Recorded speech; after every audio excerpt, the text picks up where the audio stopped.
Gloria Bugi. Omwana yatulaga ku Nyamuga. Gloria Bugi ayine Nyamuga alhamdulillah. Gloria Bugi ayine bere liringa mutima gwa mbogo mpumu. Liriti. Mu bina byennalaba.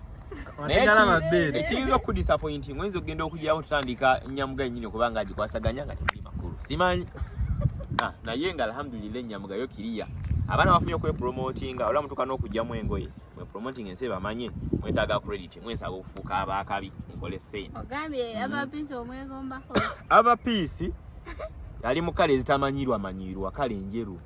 Keeru kalabika bulungi kalina smere yakabi kalina ejjuuga amayuga amatama bwegati kasinga kunyumirako mayuga gali bwegati alhamdulillah katunja bwe kinengamba alhamdulillah akaana ko kaagala sente bakawe sente abapiisi wakabi naye yimbo bwibe bwa mulembe.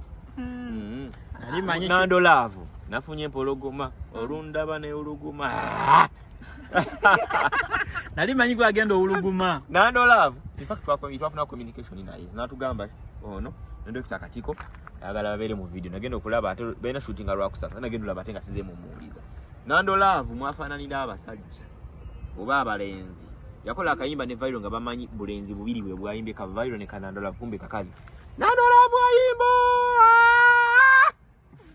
ayimba kali akana kayimba nyimba za konte muziwulira zona zoulira mash up the ula Nando love rain zone kati bafunyayo ne Ghost Empire ne balumba kayimba mukafananira omwe abalenzi alhamdulillah. Ani Rosella njamulengerera wala naye mubaza Rosella from BK management but she is moving. Ate Rosella kintu kyengenda kikwatamu mbakakasa era mudde mulabe Rosella omwezi ogw'ekumi n'ogumu okutuuka okuggwako bigenda babirala. TikTok account ya TikTok eno okubanga weza abantu emitwalo emeka kino nkibagambidde wano. Muyimbi kya mulago twese tine sina muyimbi Rachel Ray oba yali abeera kirekawo kasoko sawo simanyi bulungi but what I remember about Rachel Ray yali koko mu one ticket management ey'omukulu mwami Saka wa Victoria Club ekireka one ticket management mwali mu Henry Mwanje mwali mu Vioni Grace na Michimero bana yali yoko n'abalala naye Rachel Ray yali mulenzi akuba habo nagenda okuddamu Rachel ku kivulu kya Martha Mukisa ku Freedom City. Rachel nga afuse muwala. Rachel yalina kabina nga kabino banga akajjewa. Rachel nga afunya kabina alina akantu ke yayambadde bali basibye bugwagwa kati ngeno nga kalaga bwe kati. Bamuteka yimba na manu performing agagenda nakyuka bwati. Nali okanyenya bwati. Najinya bwati tugamba. Kakazi kasajja akafuga ddala akawala. Kala bikadala bulunyo kalina smile ekoma wano bwe kati kamulembe Rachel kakazi kamulembe nnyo. Kayimba karapa bawo kitegedde ne kati kakyusa na mungu ani omulala ali awo kyali ku mabina ga Rachel bonala bakugazawi azawi yakoze bina azawi ne kalinga kana kakasajja nekirabika enviiri zirabika zinywa abantu azawi yalina dread ngekirire koma wano nibuka amavivi oba izali zimunywa twageze okuddamu okulaba azawi nga azawi Nyamuga ne bina alhamdulillah nga toyoya ningamba nako kafuse kakazi akali akasajja naye mu bayimbi betuyina Uganda zaya yimba ate azawo yamaze banga ddene nga management ebagita batya kirabidde erinnya yalimu muli azawi mulimu Wininwaji mwalimuko Swang's Avenue azawi mulalamu tenyinza okugamba kayimba nze sirabako omuntu wano mu covid nyimbe zimwe za covid abakutula mu covid ngenjala etuluma naye nga tunyumira nyimba za azawi so azawi nako kayimbi kalinga akasajja kati kafunyemu ebbina kafuka eddala akakazi naye kabi ku microphone katemu live band n'ebira n'okuwandiika kazibu nnyo Shakira nali munoonya oye nali odde muvugamu ku boda yange naye abawogi ba Kanyama ba Shakira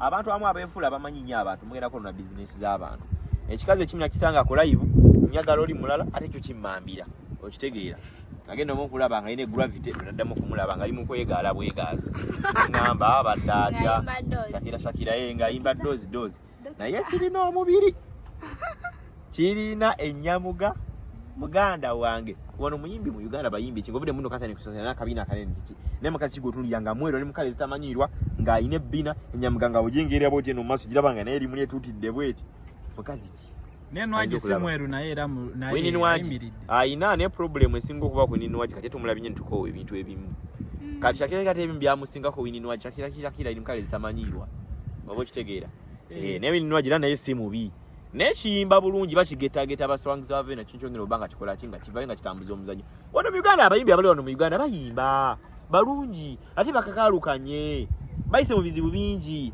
baproducer babebaseeko bamanager babebaseeko omuyimbi agenda tukubanga akutula tulimba tuyoliramuko nga muganda wange balina studio nga mukaga zakoleddemu nga producer abana artist nga bageza kubanga bakwata kunyamuga abana artist bakutemu kwate webati ne babasabula empi ngala na musabula empi producer nagwe eri bwati obo kitegera nenga abalwanye nebe bayisemu bingi kyobola nza abayimbi especially abayimbi Uganda mbawa credit nadala abawala be bayisemu bingi tubali manya babalidde muliriddwa sefa ina mane mukimekinga abawala batieni esimwebale Nina Rose mumyufu muwanvu mutini bwati Uganda ni property alinga stand yesimu bwati nena ye wa mulembe toyinza kumumanyira Nina Rose ani atakubwa mbenyogede buna bakubwa banywe vitamiza banywe njaga nebirala sibina ko ojulize beruide nebigambo bino yogede yabano sibika kasa nebyo kyo tekawo muyimbi wawo mu comment section go togeddeko